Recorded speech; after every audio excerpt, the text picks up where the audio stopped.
Election commission के SIR की मुखालिफत की जाए या तायद की जाए, इस पर गौर खौज करने के लिए कर्नाटक मुस्लिम मुत्तहिदा महाज के तहत बेंगलुरु में आज एक अहम इजलास हुआ।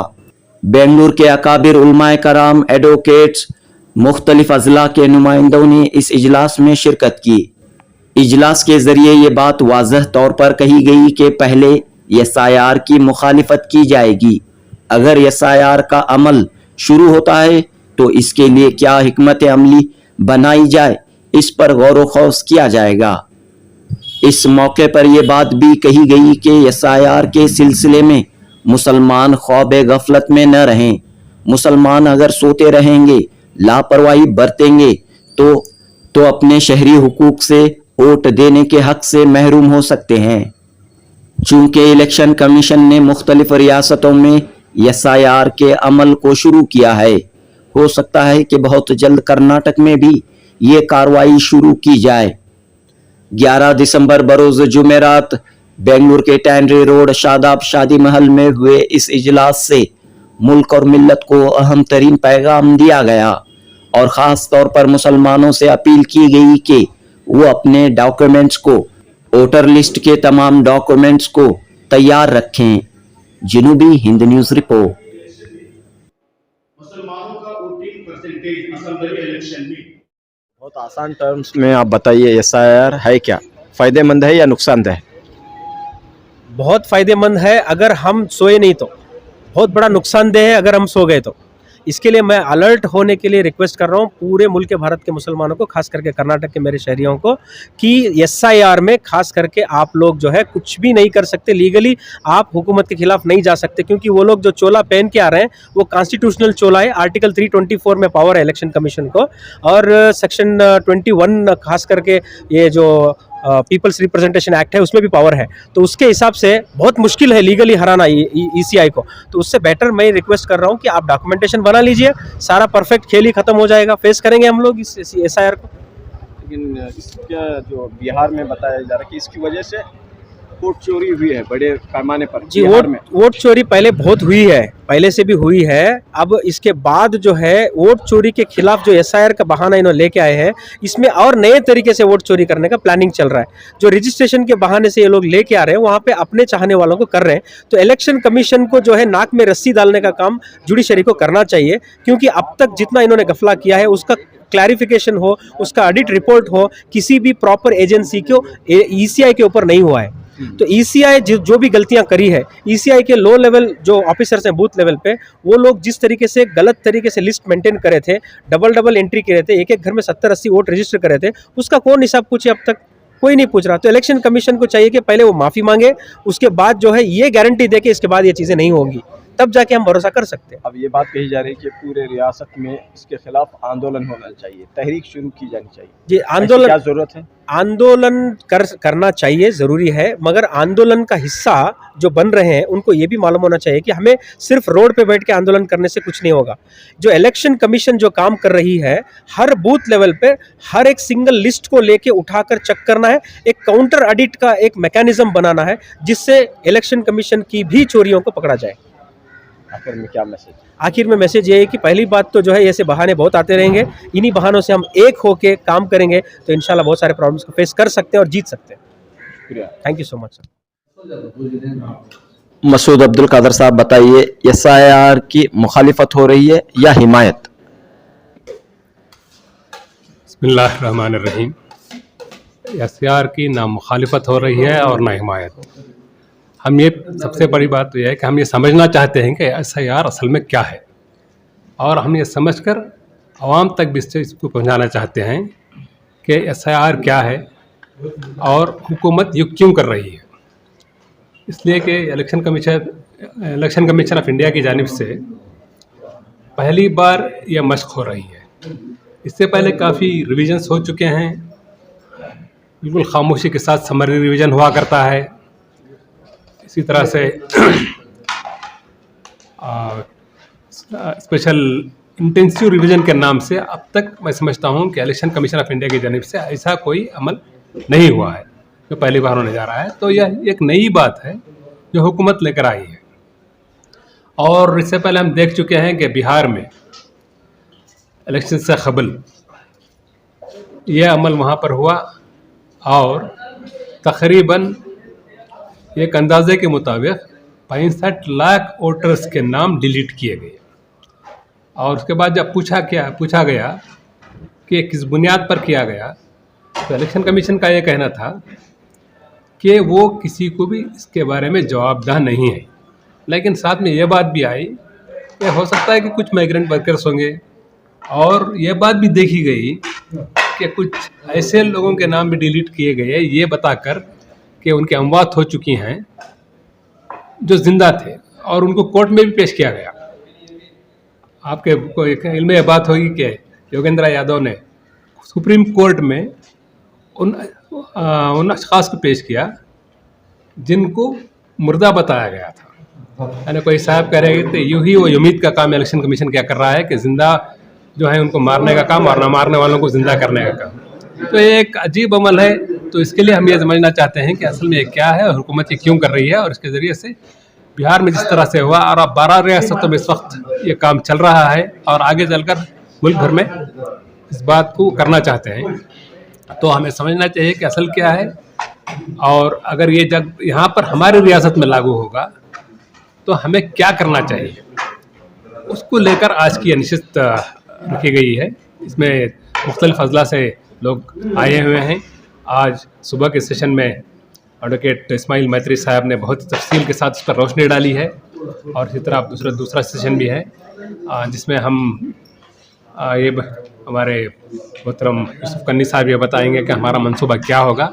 इसलिए कि हम बरादरान वतन की कुछ बहुत सारी तंजीमें हैं जिसमें एतलो कर्नाटका है, नम्मा वोटो नम्मा हक एक तंजीम है, मेरा वोट मेरा हक, और उन सब के साथ भी मिलकर हम काम कर रहे हैं। तो अगर ये मुनासिब समझा गया कि इसके खिलाफ आवाज़ उठाई जाए और सब मिलजुल कर तय करते हैं तो उस पर इंशाअल्लाह यहाँ पर कोई डिसीजन लिया जाएगा। और उसके बाद जो दूसरा मरहला होगा जब वो यहाँ आएगा तो उस वक्त क्या करना चाहिए, किस तरह के डॉक्यूमेंट्स होना चाहिए, अगर ज़रूरी से समझा गया तो उस पर भी इंशाअल्लाह उस वक्त रोशनी डाली जाएगी। देख रहे हैं कि मुल्क में SIR की शुरुआत हो चुकी है और गुंजाइश ये भी है कि कर्नाटक में भी ये अमल शुरू होने वाला है। SIR के सिलसिले में अभी आवाम में बहुत कन्फ्यूज़न है। जहाँ पर SIR हुआ है वहाँ पर बहुत सारी गड़बड़ियाँ पाई गई हैं, और जिन रियासतों में 12 रियासतों में SIR का काम चल रहा है वहाँ भी लोग बहुत परेशान हैं। हुकूमत की तरफ से जो ये पहल किया गया है, दूसरी पार्टियां या कोर्ट में उनको चैलेंज किया गया है और अभी किसी नतीजे पर नहीं पहुंच सके हैं। हमारी रियासत कर्नाटक में अभी इस सिलसिले में कोई पहल नहीं हुई है। अलबत्ता उलमाए किराम और दानिशवरान और सियासतदान बैठ कर के इस सिलसिले में मशवरा कर रहे हैं। अगर यहाँ पर SIR का कानून लागू किया गया या यहाँ पर SIR कराया ज़रूरी करार दिया गया तो हमारे बड़े मशवरा करके इंशाअल्लाह अवाम तक पैगाम पहुँचाएँगे। अवाम इस सिलसिले में परेशान ना हो, जो भी बेहतर रहेगा उस बेहतरी के लिए उलमाए किराम अपने नुमाइंदों से मिल कर के मशवरा करके इंशाअल्लाह कदम उठाएंगे और पूरी रियासत तक की आवाज़ पहुंचाई जाएगी। इंशाअल्लाह इस सिलसिले में मुस्बत कदम उठाया जाएगा।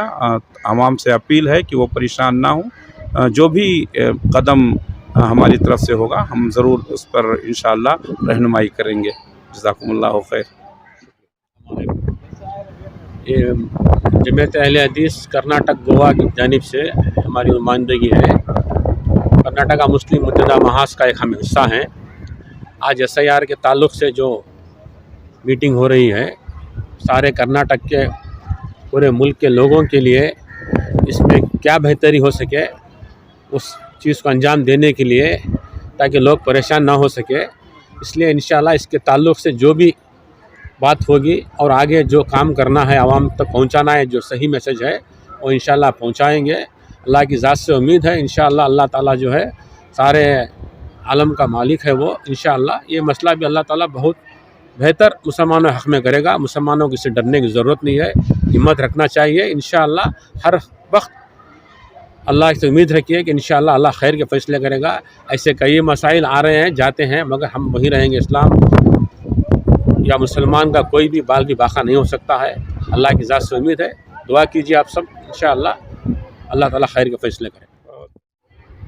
ಹೆಜ್ಜೇಳು ಕರ್ನಾಟಕದ ವತಿಯಿಂದ ನಾನು ಇವತ್ತು ಕರ್ನಾಟಕದ ಮುಸ್ಲಿಂ ಮುತ್ತೈದ್ ಮಾಜ್ ಏನಿವತ್ತು ಅವೇರ್ನೆಸ್ ಕಾರ್ಯಕ್ರಮ ಏರ್ಪಡಿಸಿದ್ರು, ಅದಕ್ಕೆ ಹೆಜ್ಜೇಳು ಕರ್ನಾಟಕದ ನಾನು ಭಾಗವಹಿಸಿದ್ವಿ. SIR ಅಂತಕ್ಕಂಥದ್ದು ಭಾರತ ದೇಶದ ಜಾತ್ಯತೀತ ಮೌಲ್ಯವನ್ನು ಹೊಂದಿರುವ ಮತ್ತು ಅಲ್ಪಸಂಖ್ಯಾತರ ಮತಗಳನ್ನು ನಾಶ ಮಾಡುವ ಒಂದು ಪ್ರಕ್ರಿಯೆ ಅನ್ನೋದು ಇವತ್ತು ಸಾಬೀತಾಗಿದೆ. ಬಿಹಾರದಲ್ಲಿ 14 ಲಕ್ಷ ಮತದಾರನ ಮತ ಹಕ್ಕನ್ನು ಕಸ್ಕೊಂಡಿರ್ತಕ್ಕಂಥ ಮತಗಳನ್ನು ಕದಿಯುವಂಥ ಕೆಲಸವನ್ನು ಮಾಡಿದ್ದು ಇವತ್ತು ಸಂಸತ್ನಲ್ಲಿ ಪ್ರತಿಧ್ವನಿಸಿದೆ. ಇಂಥ ಸಂದರ್ಭದಲ್ಲಿ ಇಡೀ ಭಾರತ ದೇಶದ ಪ್ರಜಾಪ್ರಭುತ್ವದ ಉಳಿವಿಗಾಗಿ ದೊಡ್ಡ ಆಂದೋಲನ ಮಾಡ್ದೇ ಇದಕ್ಕೆ ಬೇರೆ ಉಳಿಗಾಲವಿಲ್ಲ. ಆದರೆ ವಿರೋಧ ಪಕ್ಷದ ರಾಹುಲ್ ಗಾಂಧಿಯವರು ಕೂಗಾಡೋದು ಬಿಟ್ಟರೆ ಯಾವ ಪಕ್ಷದ ಜನರಿಗೂ ಕೂಡ SIR ಅಂದರೆ ಏನು, ಮತ ಕಳ್ತನ ಹೆಂಗಾಗುತ್ತೆ, ಯಾವ ರೀತಿಯ ಪ್ರಜಾಪ್ರಭುತ್ವ ನಾಶ ಆಗುತ್ತೆ ಅಂತಕ್ಕಂಥ ಅರಿವನ್ನು ಮೂಡಿಸ್ತಕ್ಕಂಥ ಕೆಲಸವನ್ನು ಆ ಪಕ್ಷ ಇನ್ನೂ ತ್ವರಿತಗತಿಯಲ್ಲಿ ಮಾಡಬೇಕು. ದ ಸೇಮ್ ಟೈಮ್ ಹೆಜ್ಜೇಳು ಕರ್ನಾಟಕ ಅಂತ ಏನು ನಾವು ಕರ್ನಾಟಕದಲ್ಲಿ ಪ್ರಾರಂಭ ಮಾಡಿದ್ವಿ, ನಂತರ ಪಾರ್ಲಿಮೆಂಟ್ ಚುನಾವಣೆಗಳಲ್ಲಿ ಇಡೀ ಭಾರತ ದೇಶದ ಎಲ್ಲ ಜನಸಮೂಹವನ್ನು ಒಂದು ಮಾಡ್ತಕ್ಕಂಥ ಪ್ರಕ್ರಿಯೆಯನ್ನು ಮಾಡಿದ್ವಿ. ಈಗ 200ಕ್ಕೂ ಹೆಚ್ಚು ಸಂಘಟನೆಗಳು ದೇಶ ಮಟ್ಟದಲ್ಲಿ ಒಂದಾಗಿ ಈ ಮತ ಚೋರ್ ಮಾಡ್ತಕ್ಕಂಥ ಏನು ಸರ್ಕಾರ ಐತಲ್ಲ ಇದಕ್ಕೆ ಬುದ್ಧಿ ಕಲಿಸ್ತಕ್ಕಂಥ ಮತ್ತು ಪ್ರಜಾಪ್ರಭುತ್ವ ಉಳಿಸುವ ಕೆಲಸವನ್ನು ನಾವು ಪ್ರಾರಂಭ ಮಾಡ್ತಾಯಿದ್ದೀವಿ. ಈಗಾಗಲೇ ಕರ್ನಾಟಕದಲ್ಲಿ ಎಲ್ಲ ಜಿಲ್ಲೆಗಳಲ್ಲಿ ಇದೇ ತಿಂಗಳ 15ನೇ ತಾರೀಕಿನಿಂದ ಕರಪತ್ರಗಳನ್ನ ಹಂಚೋದ್ರ ಮೂಲಕ ಜನಸಾಮಾನ್ಯರಿಗೆ SIR ಅಂದ್ರೇನು ಗೊತ್ತಿಲ್ಲ, ಮತ ಹೆಂಗೆ ಕಳ್ತನ ಆಗ್ತಂತ ಗೊತ್ತಿಲ್ಲ, ಹೆಂಗೆ ಮತದ ಪಟ್ಟಿಯಲ್ಲಿ ನಮ್ಮ ಓಟನ್ನು ಡಿಲೀಟ್ ಮಾಡ್ತಾರೆ ಅಂತಕ್ಕಂಥದ್ದು ಗೊತ್ತಿಲ್ಲ. ಈ ಎಲ್ಲ ವಿಚಾರಗಳನ್ನ ತಿಳಿಸುವಂಥ ಮತ್ತು ಚುನಾವಣೆ ಕಮಿಷನ್ ಮತ್ತು ಸರ್ಕಾರ ಒಂದೇ ಆಗಿ ಇಡೀ ಜನರ ಹಕ್ಕನ್ನು ಕಳಿಸ್ತಕ್ಕಂಥ ಈ ಪ್ರಕ್ರಿಯೆಗೆ ಬದಲಾಯಿಸ್ತಕ್ಕಂಥ ಕೆಲಸವನ್ನು ಹೋರಾಟದ ಮೂಲಕ ನಾವು ಪ್ರಾರಂಭ ಮಾಡಿದ್ದೀವಿ. ಕರ್ನಾಟಕದಲ್ಲಿ ಕಾಂಗ್ರೆಸ್ ಪಕ್ಷದ ಅಧಿಕಾರದಲ್ಲಿ ಇದೆ ಮತ್ತು ಇಲ್ಲೇನು SIR ಕೈಗೊಳ್ಳುವ ನಿರೀಕ್ಷೆ ಇದೆ. ಏನು ಹೇಳಿಕೆ ಬಯಸ್ತೀರಾ ಕಾಂಗ್ರೆಸ್ ಸರ್ಕಾರಕ್ಕೆ? ಈ ಕಾಂಗ್ರೆಸ್ ಪಕ್ಷ ಮತ್ತು ಕಾಂಗ್ರೆಸ್ ಸರ್ಕಾರಕ್ಕೆ SIR ಬಗ್ಗೆ ಇವರು ವಿಚಾರ ಸಂಕಿರಣ ಮಾಡಬೇಕು, ಜನರನ್ನ ಅರ್ಥ ಮಾಡ್ಕೋಬೇಕು. ಅವರ ಪಕ್ಷದ ಮುಖಂಡರಾಗಿರ್ತಕ್ಕಂಥ ರಾಹುಲ್ ಗಾಂಧಿ ಮಾತಾಡ್ತಾರೆ, ಪಕ್ಕದ ಮಲ್ಲಿಕಾರ್ಜುನ ಖರ್ಗೆ ಮಾತಾಡ್ತಾ ಇಲ್ಲ. ಏನು ನಮ್ಮ ಪ್ರಶ್ನೆ ಇಷ್ಟೇ, ಕರ್ನಾಟಕದ ಕಾಂಗ್ರೆಸ್ ಇದ್ರ ಬಗ್ಗೆ ಸಂಪೂರ್ಣ ನಿರ್ಲಕ್ಷ್ಯ ಇದೆ, ಇದನ್ನು ಬಿಡಬೇಕು. ಇಡೀ ದೇಶ ಮಟ್ಟದಲ್ಲಿ ಜನತೆಯ ಪ್ರಜಾಪ್ರಭುತ್ವ ರಕ್ಷಣೆ ಸಂದರ್ಭ ಬಂದಾಗ ವಿರೋಧ ಪಕ್ಷಗಳೆಲ್ಲವೂ ಕೂಡ ಬೀದಿಗಿಳಿಬೇಕು, ಈ ಕೆಲಸ ಮಾಡಬೇಕು. ಇದನ್ನು ನಿರೀಕ್ಷಿತ ರೀತಿಯಲ್ಲಿ ಇವರು ಕೆಲಸ ಮಾಡ್ತಾ ಇಲ್ಲ, ಇವರಿಗೆ ಎಚ್ಚರಿಕೆ ಕೊಡ್ತಕ್ಕಂಥ ಕೆಲಸವನ್ನು ಕೂಡ ಈ ಸಂದರ್ಭ ಹೆಜ್ಜೇಳು ಕರ್ನಾಟಕ ಮಾಡ್ತಾ ಇದ್ವಿ. ತಮ್ಮ ಹೆಸರು ಮತ್ತು? JM ವೀರಸಂಗಯ್ಯ, ಹೆಜ್ಜೇಳು ಕರ್ನಾಟಕದ ಕೇಂದ್ರ ಸಮಿತಿ ಸದಸ್ಯರು. बिस्मिल्लाहिर्रहमानिर्रहीम। कर्नाटका मुस्लिम मुत्तहिदा महाज की जानिब से ये दूसरी नशिस्त है। इससे पहले हमने बेंगलुरु शहर के उलमा और ज़िम्मेदारान पर मुश्तमिल एक इजलास हमने मुनक़्क़िद किया था और उसमें शऊर की बेदारी और काम करने के तरीक़े पर हमने बहुत तफसील से गुफ्तगू किया था। उसी की रोशनी में ये दूसरी मीटिंग है जो आज रियासती सतह पर मुनक़्क़िद हो रही है। कर्नाटका मुस्लिम मुत्तहिदा महाज मुल्की और रियासती सतह की जितनी तंजीमें, जमातें, इदारे हैं 25 से ज़ायद, उन तमाम का एक मुत्तहिदा ये विफाक है जो मुसलमानों में सियासी शऊर की बेदारी के लिए सरगर्म है 25 सालों से। और दूसरा काम ये है कि फ़िरका परस्तों को या फिस्ताई क़ुव्वतों को इक़्तिदार से दूर रखने के लिए मुस्लिम मुत्तहिदा महाज पूरे कर्नाटक में मुसलमानों के बीच में भी और वो लोग जो पिछड़े तबका से ताल्लुक़ रखते हैं, दलित हैं, आदिवासी हैं, इन लोगों के बीच में भी कुछ सरगर्मियाँ हम जारी रखे हुए हैं ताकि रियासत में अमन व अमान बाकी रह सके। SIR क्या है ये समझाना बहुत ज़रूरी है। ज़ाहिर बात है कि अवाम, ख़ास करके यहाँ के दलित, यहाँ के मुसलमान और यहाँ के आदिवासी, यहाँ के पिछड़े तबक़ात, यहाँ के मज़दूर और ख़वातीन, ये SIR के सिलसिले में बहुत ही यूँ समझिए कि नावाकिफ़ है पूरी तरह से। अगर कोई कम्युनिटी जो नेशनल लेवल पर इलेक्शन कमीशन की जानिब से लागू किया जा रहा है, अगर उस पर खामोश रहे और उसका कोई शऊर न हो उसका, तो इससे भारी नुकसान उठाना पड़ेगा। लिहाजा आज कर्नाटका मुस्लिम मुत्तहिदा महाज ने पूरे कर्नाटक के हर ज़िले से नुमाइंदों को आज हमने यहाँ बुलाया है, बड़ी तादाद में यहाँ शरीक हैं। उनके सामने दो बातों को बहुत अहमियत के साथ पेश कर रहे हैं। एक ये है कि SIR क्या है, ये समझाने की हम पूरी कोशिश कर रहे हैं और इसके लिए वकला से ताउन ले रहे हैं, समझदार लोगों से हम ताउन ले रहे हैं और जिन लोगों ने SIR पर काम किया है मुल्की और रियासती सतह पर, उन लोगों से भरपूर ताउन ले रहे हैं। एक बात ये समझा रहे हैं हम। दूसरी बात ये है कि करने के काम क्या हैं। अब ज़ाहिर बात है किसी बात को जब समझ लेते हैं तो करने के कामों पर अगर फोकस करते हैं तो इसके ज़रिए से भी काफ़ी बड़े पैमाने पर अपने मैसेज को आम करने का मौका मिलेगा।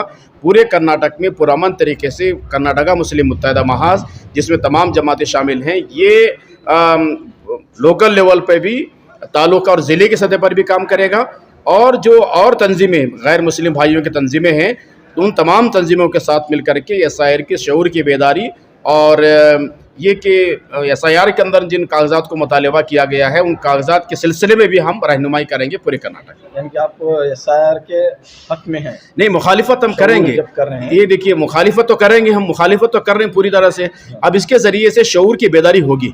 हम अपील कर रहे हैं, इलेक्शन कमीशन से हम मिल रहे हैं, प्रोटेस्ट हम कर रहे हैं कि SIR न होनी चाहिए, इसका भरपूर हम जदोजहद करेंगे। उसके अलावा साथ में ये भी कहेंगे कि जिन कागजात को मुतालबा उन्होंने किया है उन कागजात को दुरुस्त करना और अपने पास रखना अपनी जिम्मेदारी भी है। हम सोचेंगे कि कौन से कागजात जो नहीं है हमारे पास, उसे मुकम्मल करने की हम कोशिश भी करेंगे, लेकिन मजमूई तौर पर SIR की मुखालिफत करेंगे। वो छोड़ते रहेंगे, बना हुआ है, लिस्ट तैयार। तो NRC को उन्होंने कहा कि ये हमने कानून बनाया, पार्लियामेंट में पेश किया, राज्यसभा में पेश किया, तो आंदोलन खड़ा हो गया, सब मिल गए, इन्होंने विरोध कर लिया, हम बैकफुट पे आ गए।